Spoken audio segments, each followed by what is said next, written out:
All right, you guys. I hope that you all are doing well. Give me a minute. I want to fix something real quick. I'm not sure if the sound is where it can be. All right, there we go. So, listen, you guys. I hope you all are doing well. I wanted to take a break from talking about trending topics and court trials and things of that nature, and just kind of talk to you all about a series that I decided to watch because I had seen the first one, and I realized that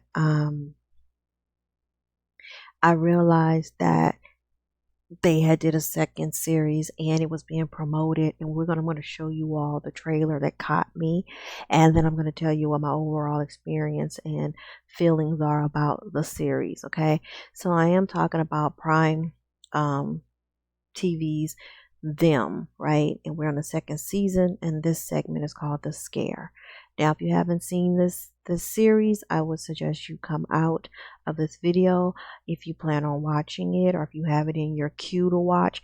If you don't and you just want to hear my opinion and thoughts about it, maybe it'll persuade you to go watch it, or maybe you'll be, oh, thank you, Danielle, for saving me time. Either way it goes, sit back and relax. So, and that there will be spoiler alerts, okay? Because I'm going to be deep diving into this series. So, not going to go into the whole what the first season is about. I'll just let you know that it is tied into the second season. Basically, it is carrying over generational traumas and curses from the granddaughter over into, I should say, the daughter from the original season, and this is her granddaughter and grandson's trauma and generational mental health issues and traumas and things of that nature that I will get into. So first I want to say is that the trailer is what got me to want to watch this second season, because I didn't care for the first season at all. I watched about 3 episodes and I truly felt like it was promoting black trauma porn, and because of that I refused to watch the rest of the season, and that was my stance on it. And I felt like I had seen enough, and I was good. I didn't need to take myself through any more of that. But because it seems like they were going a different route in this second season based off of the trailer, I wanted to watch it. So I am going to bring the trailer up, and we are going to watch the trailer. Give me a moment. Okay. You might have to adjust your volume. Put this up. Give me a moment. I want to fix the screen because it should be. Yeah, there we go. All right, perfect. All right, here we go. Available to you if fear was not an option. Are you ready? Ready to relinquish doubt and befriend your most actualized self? Are you ready?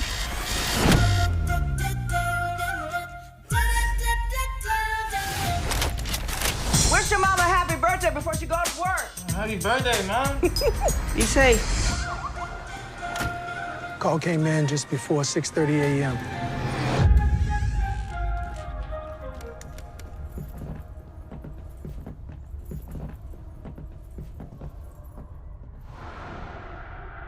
Detective? You're gonna want to see this.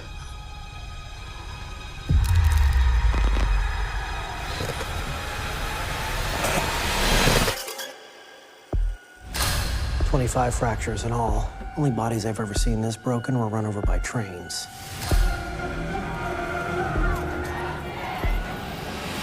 He's killed before. You don't start out this proficient at it. I think he knew his victims. Feels personal. This guy's left no eyewitnesses. Who could not be noticed? The last thing we need right now is a serial killer. Well, that's what we got, sir. Are you scared? Shabby. Do you not understand what went on in here? No human is capable of that kind of evil.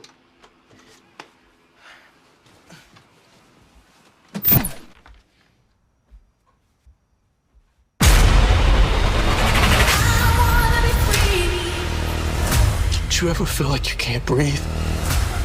Your heart is just gonna stop. You wanna yell, but you know no one will hear you. It's too late. It's coming. Fear was not an option. Fear was not an option. Fear was not an option. Fear was not an option. Fear was not an option. You believe in God, Yeah, of course. even with everything you've seen. No, I believe in the devil too.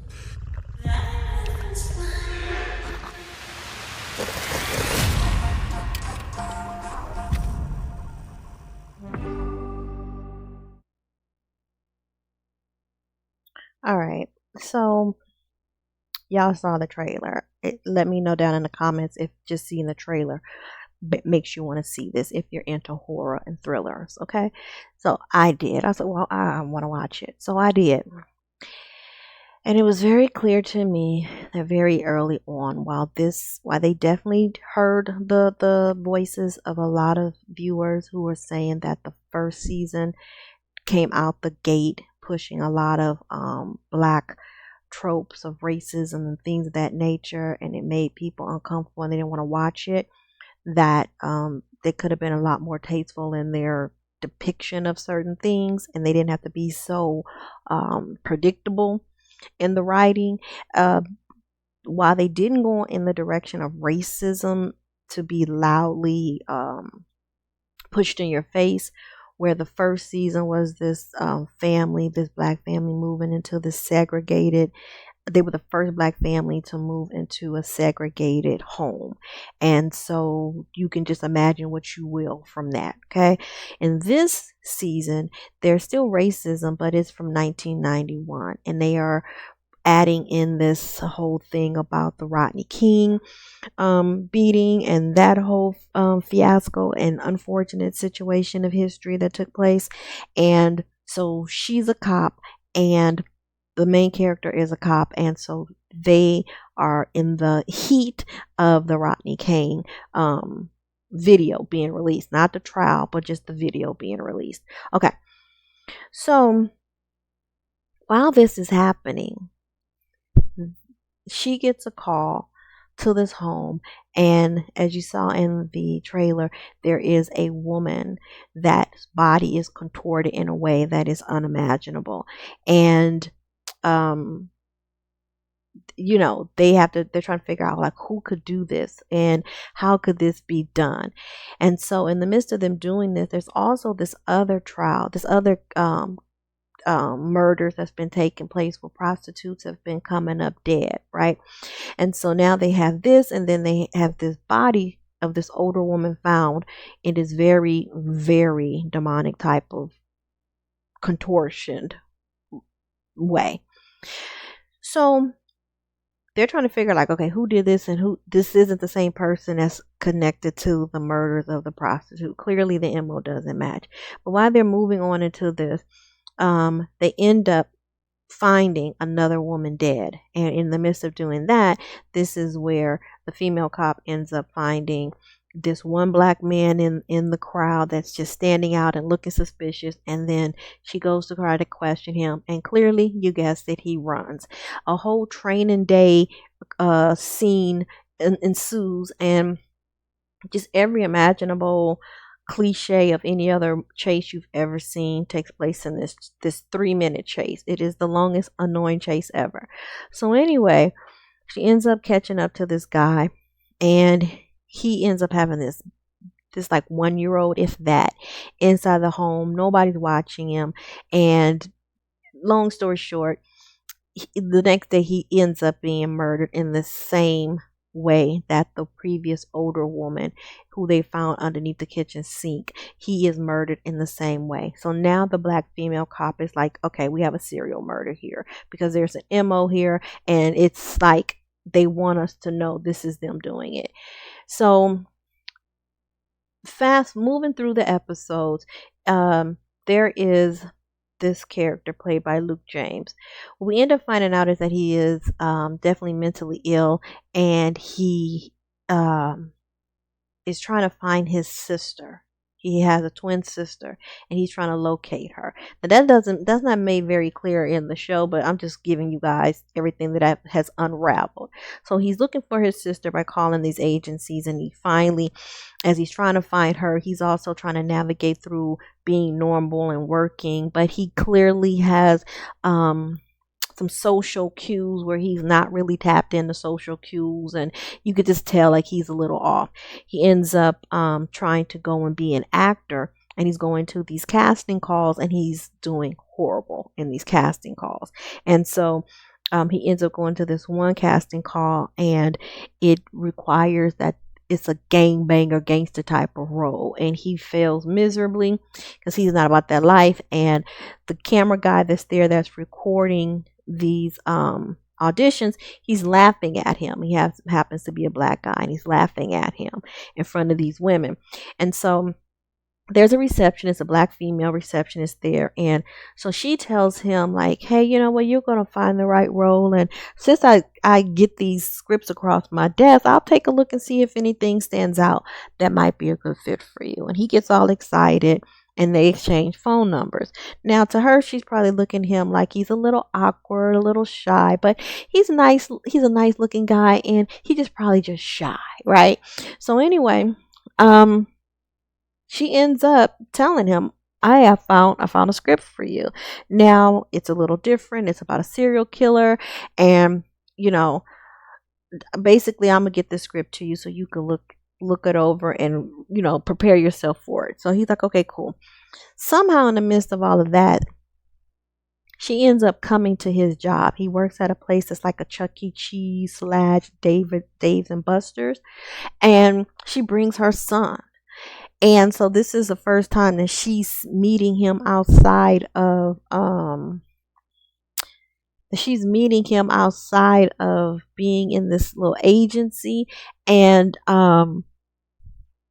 he's like talking to her son, and her son is like, being receptive, and then he goes and he's playing with her son. And so she's looking at that, and single mom, whatever. All right, fast forward. The female cop is really trying to push to the police, the police department. We have these serial killers of these women. Like, we're talking about over 10 to 12 women have been murdered, all prostitutes. And now we got this new twist, these new murders that are very different. Something is going on. And so, she's doing her detective work, trying to figure out how to catch these murderers.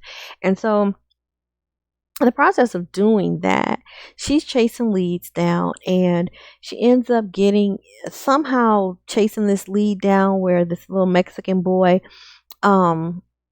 somebody calls the police, and because they're trying to perform exorcists on this little Mexican boy.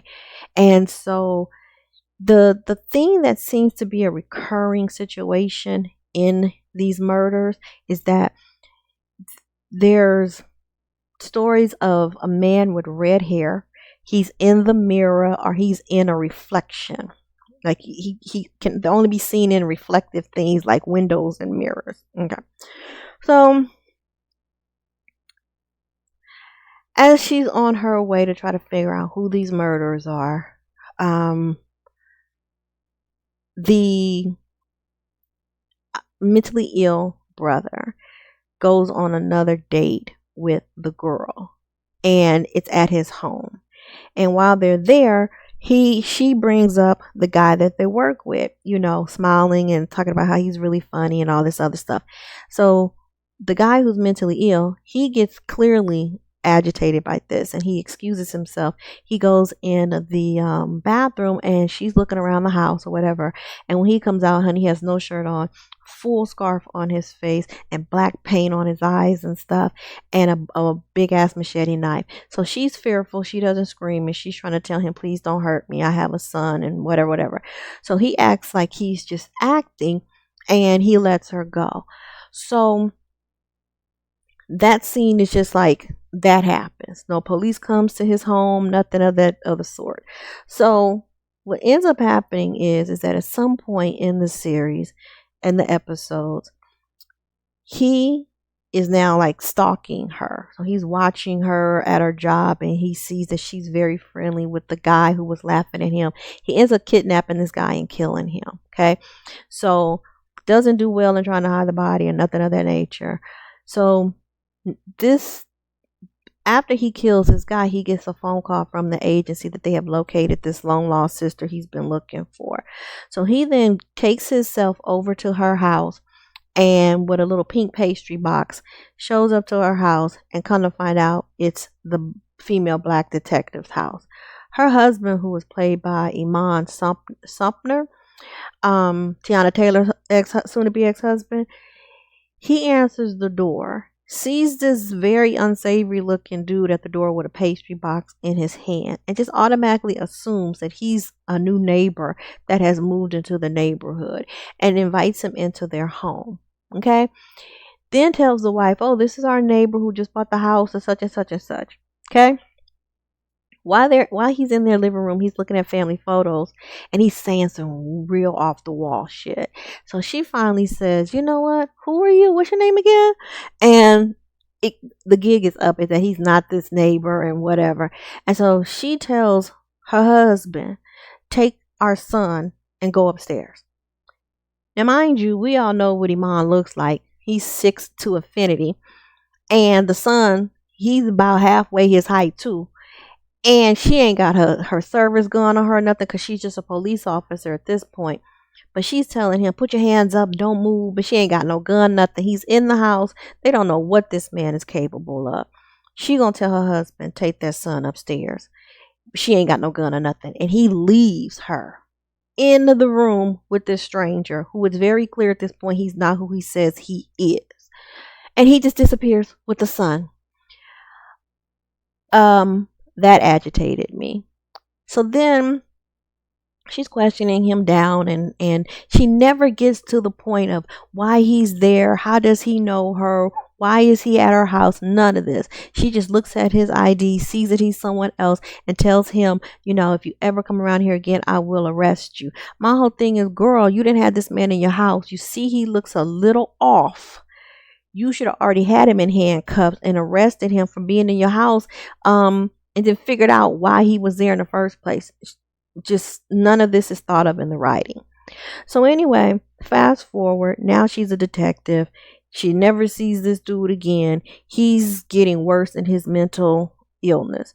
And so now he feels abandoned by his only family member, who doesn't want anything to do with him.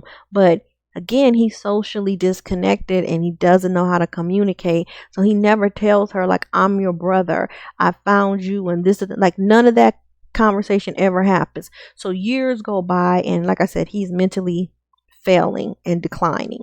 And so he ends up killing this guy.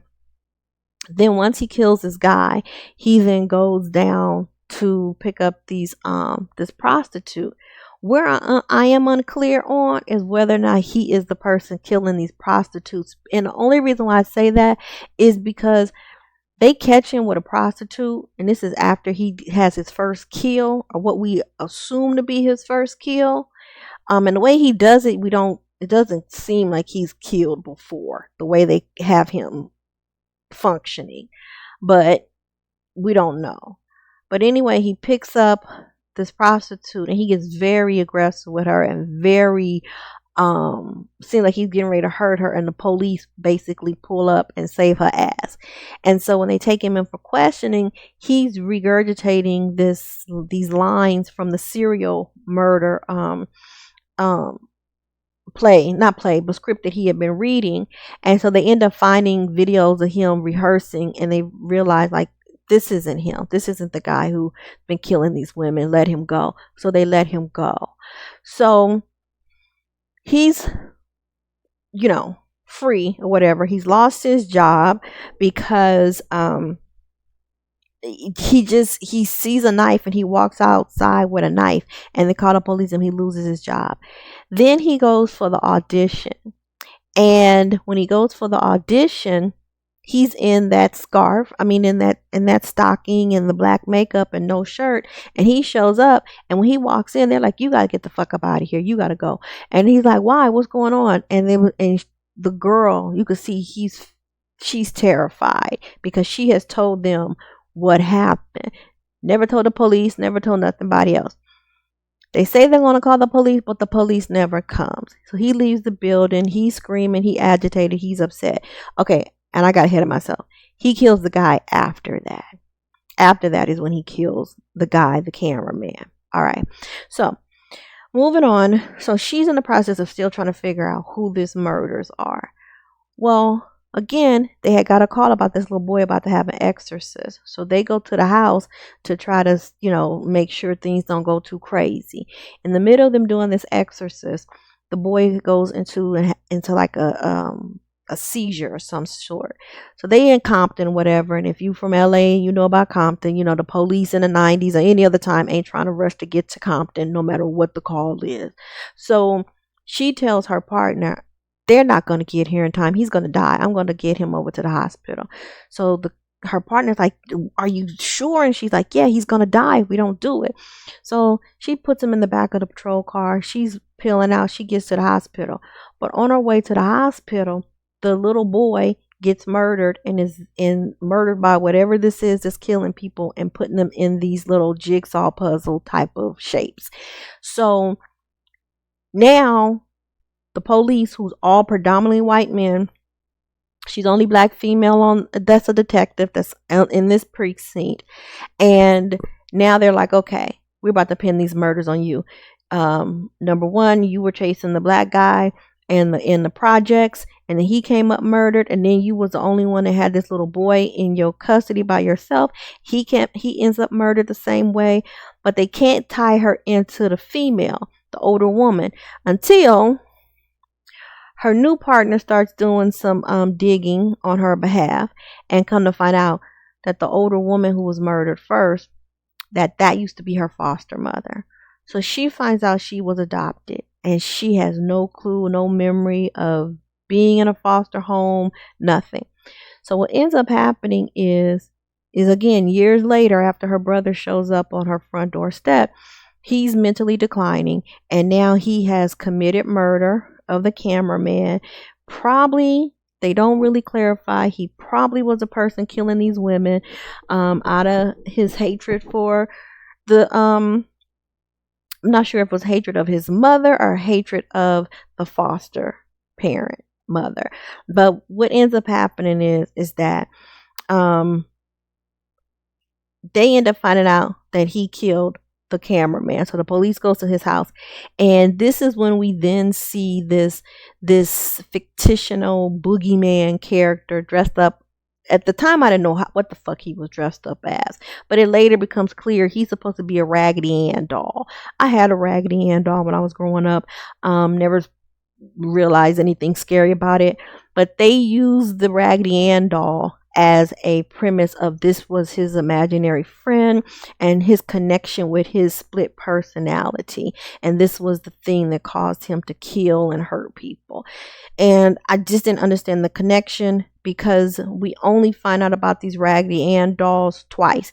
One, when the adopted mother is telling the police woman, yeah, when he was younger, because she tells him, yeah, I found out about my brother, you lied to me, you're not my real mother, blah blah blah. She starts telling her about her twin brother, and about like how just dysfunctional he was even as a young child, and how she just really couldn't handle him, and so she took him back to the foster mom because she could only handle her, and that he, she felt like he was the reason why her husband was dead. Like, it was a lot of stuff they was trying to tie into him being off as a young child. And she was saying how he had this Raggedy Ann doll, and he just couldn't separate from it, and then she had tried to throw it away, and the doll kept showing up. So this is how they're tying in that this doll is somehow the trigger that causes him to create this boogeyman that looks like a Raggedy Ann doll. Then the second time they bring it up is when they're showing like what happened when their mom turned them over to the foster care woman, and basically she had left them with two Raggedy Ann dolls.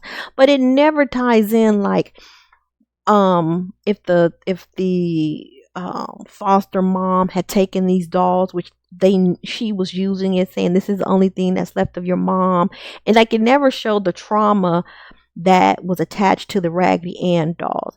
It was just that the foster mom was putting them in these boxes and mistreating her, and he was protecting her.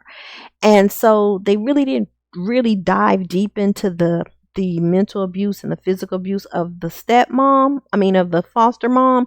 And to me, they should have really done that if they were going to say this was the trigger for his split personality and his other mental health just decline. And then how she had shut it all out.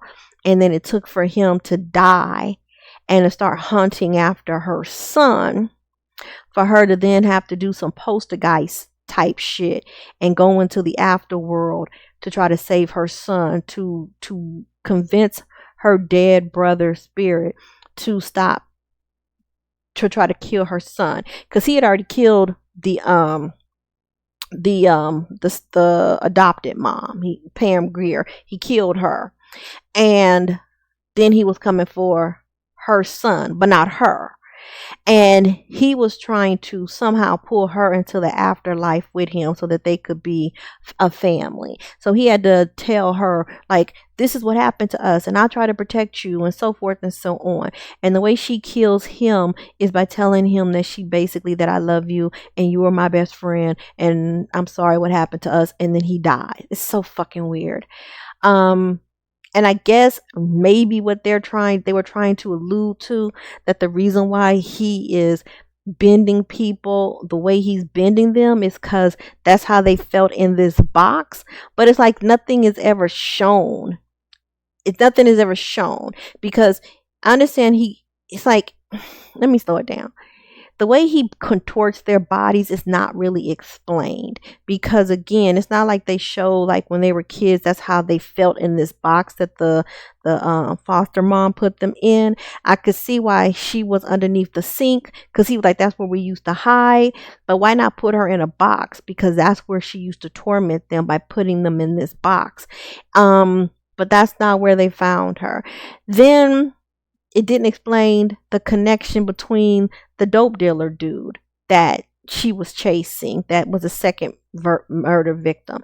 It didn't explain why the little boy, the little Mexican boy who was like 12 or 13 years old, why he had to be killed.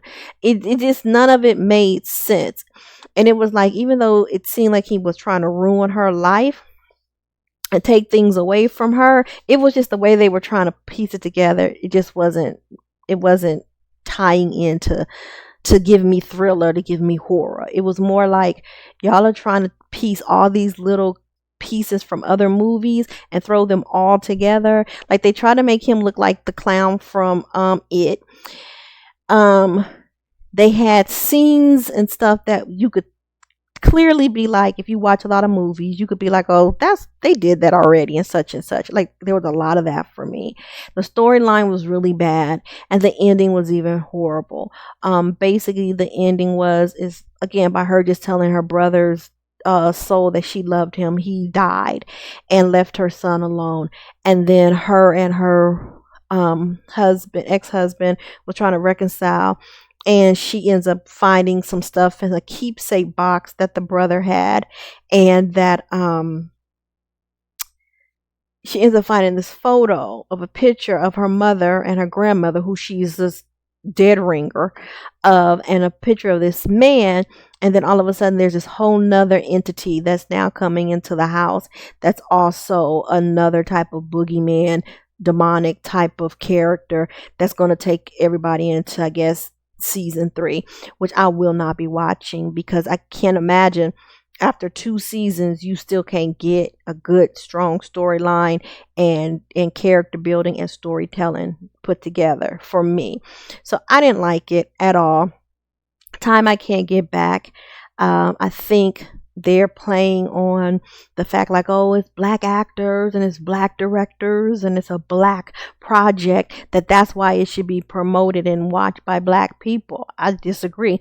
I think it should be a good body of work. I think it should stay in the genre of horror and thriller. I think it should be directed well. I think that it should have a great script and storyline. I think there should be more shock and scare factors than the one There was only one scene in that whole movie that literally made me jump.